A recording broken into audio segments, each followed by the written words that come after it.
इस प्रकार की क्रिया को प्राप्त करने के लिए, उस अंदर पूरे ब्रह्मांड को जागृत करने के लिए, ब्रह्मांड तो अंदर है ही, मेरे अंदर भी है, आपके अंदर भी है, मैं आपके किसी भी ब्रह्मांड को यहां खड़ा होकर जागृत कर सकता हूं, दिखा सकता हूं। ये चैलेंज तो मैं उठा सकता हूं। तुम में से जैसा भी आदमी हो, कोई हो जिसने कभी जिंदगी में भूर्भुस्व नहीं लिया हो, वो कहे कि गुरुजी ऐसा नहीं है, मैं आप सब लोगों के बीच में उसको खड़ा करके उनके पूरे सीने पर जो ब्रह्मांड का स्वरूप है मुंह खोल के दिखा सकता हूं। ब्रह्मांड है, उसमें उस विचरण करने की, आनंद लेने की क्रिया होनी चाहिए, वह क्रिया आप लोगों को आनी चाहिए। और ऐसी क्रिया आने के लिए पूरे अंदर के सातों शरीरों को पार करना जरूरी है। ये ऊपर का शरीर तो कुछ है ही नहीं, इस शरीर के अंदर एक और शरीर, उसके अंदर एक और शरीर है। इसीलिए गायत्री मंत्र को इतना महान बताया। गायत्री मंत्र में तो कुछ है ही नहीं, उसका अर्थ निकालें तो गायत्री मंत्र में क्या है? सूर्य हमारी रक्षा करना, तेजस्विता दे देना, बस उसमें इतना ही है। मंत्र तो अर्थ तो ये है। फिर वो मंत्र राज कैसे बन गया? जरूर उसमें कोई ऐसी बात है जो हम समझ नहीं पाए, हम समझे नहीं है। उसमें यह है कि ये सातों शरीर है जिसको भेदन करना है। भेदन करना है तो अपने आप में मंत्राधिष्ठाती बन जाओगे, तुम मंत्रराज बन जाओगे, तब तुम पूर्ण बन जाओगे। मैंने उन सातों चक्रों को, उन सातों शरीरों को देखा है, अनुभव किया है, परख किया है, घुसा हूं अंदर, देखा है। उस ब्रह्मांड को भी देखा है, ब्रह्मांड में भी क्रिया भी की है। उन गंधर्व लोक को, उस किन्नर लोक को, उस यक्ष लोक को, इस मर्त्य लोक को, उस देव लोक को भी देखा है। हम उसमें विचरण कर सकते हैं क्योंकि हम उनमें से एक ही है। हम भी देवता हैं, हम भी यक्ष हैं, हम भी किन्नर हैं। इसलिए हम या तुमको मैं पूरे सातों शरीरों को भेद करके अंदर पहुंचा सकूं, जिसको ब्रह्मांड कहते हैं, जहां ब्रह्म है। अंदर पहुंचाने की जो क्रिया है वो अपने आप में क्रिया योग पद्धति है। उस क्रिया योग पद्धति के माध्यम से उन चक्रों का स्वतः भेदन हो जाएगा, सातों शरीरों के पार पहुंच जाएंगे। कुल जागरण के माध्यम से नहीं, क्रिया योग के माध्यम से। ये एक बहुत महत्वपूर्ण प्रयोग है, आप इसको समझ नहीं सकते, आज नहीं समझ पाएंगे, मगर किसी क्षण जब इस रास्ते पर चलेंगे तब आपको एक नवीन जो दृश्य दिखाई देंगे, तब आपको एहसास होगा कि वास्तव में एक अजीब लोक है, अद्भुत लोक है। ये मर्त्य लोक के अलावा दूसरे लोग भी अपने आप में बड़े विचित्र लोग हैं। उनका रहन सहन, उनका खान पान, उनका व्यवहार, उनके विचार, उनकी भावनाएं बहुत बहुत महत्वपूर्ण है। उन लोगों को भी देखा जा सकता है।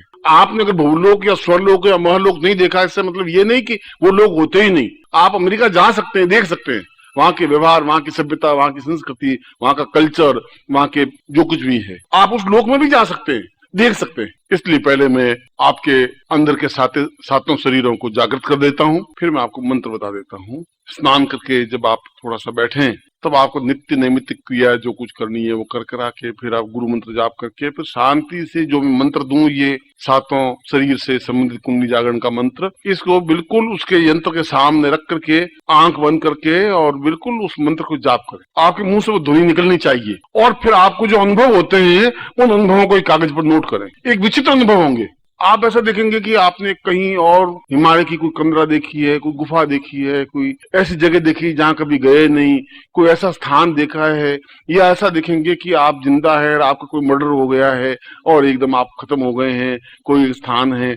वे सब आपके साथ घटी हुई घटनाएं हैं और वे आप खुद देख पाएंगे। सबसे पहले तो आप मैं मंत्र उच्चारण करूंगा। मंत्र उच्चारण का मतलब है कि अपनी तेजस्विता को आपके शरीर में समाहित करने की कोशिश करूंगा, जिससे कि आपके सातों शरीर के द्वार जागृत हो सकें। अपने दोनों हाथ बिल्कुल सीधे कर लें, समानांतर, और ये हाथ इतने लंबे खींचने चाहिए कि आपके हाथ मेरे तक पहुंचने चाहिए, और आपकी आंखें बिल्कुल मेरी तरफ होनी चाहिए। न शरीर का कोई अंग हिलेगा और न कुछ चिंतन होगा। ओम पूर्णत्वै पूर्वासा सदाम सक्रियताम कल्याणत्वाम पूर्वासा चैतन्यम परिपूर्णा अथा स्वानम सकृते कल्याणत्वाम ओम मिखित्वाम देवश्याम साचिति पूर्वा अथास्मान मूलाधारेतु स्वादिष्ठाने नाहति साति पूर्वा सा चैतन्यम क्रियताम कल्याणत्वाम पूर्वा सादितस्याम अथास्मान नृत्य भूतलक्ष्मी श्रवणति भुवा सबुराति बुरति भूर्लोके भूर्लोके स्वलोके महलोके जनलोके तपलोके सत्यम लोके साम सप्तद्वारेषु सप्तसुंदरायाम गीतायाम अथास्मान सुकृते कल्याणम चैतन्यम पूर्वा अथास्मान सुकृते कल्याणत्वाम नृत्य भूतलक्ष्मी श्रवणति पूर्वा सा चैतन्यम अथास्मान नृत्य खेत और जेत्वाम वाय वस्तोदेव सा पूर्वा सादिकुते इखेत्वाम सा पूर्वा अंकम चंडम तंबम व्यंसम बिंदुरा विमर्श अमृतय अमृतय मलय मलय जागृत जागृत त्रोटे साम त्रोटे दीप्ता सा दीप्तम आकृति पूर्व आकर्षण आकर्षणांत पूर्वा अथास्मानं सा पूर्वा समस्त ब्रह्मांड लोके सा विष्णु चंद्र लोके सूर्य लोके सामने यदि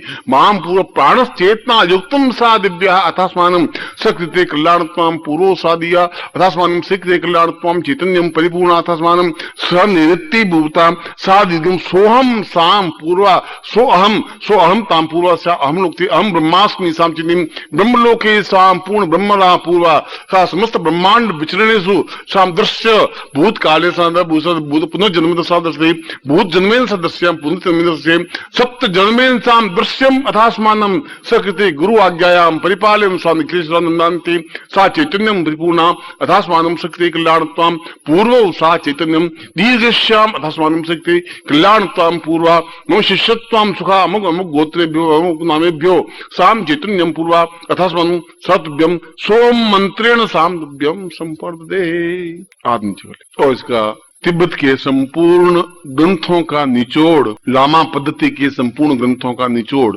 शब्द मंत्र, जैसे हमारे भारतीय संस्कृति के सारे मंत्रों का निचोड़ गायत्री मंत्र है, भूर्भुवस्सुवः तत्सवितुर्वरेण्यं भर्गोदेवस्य धीमहि, ठीक उसी प्रकार से तिब्बत पद्धति के संपूर्ण ग्रंथों का निचोड़ मंत्र है सो हम। मगर इसमें बोलने की क्रिया है सो, अंदर सांस लेते समय सो है, बाहर सांस निकालते समय हम है, और निश्चय ही मेरा मंत्र व्यक्त नहीं जा सकता, क्योंकि मुझे अपने आप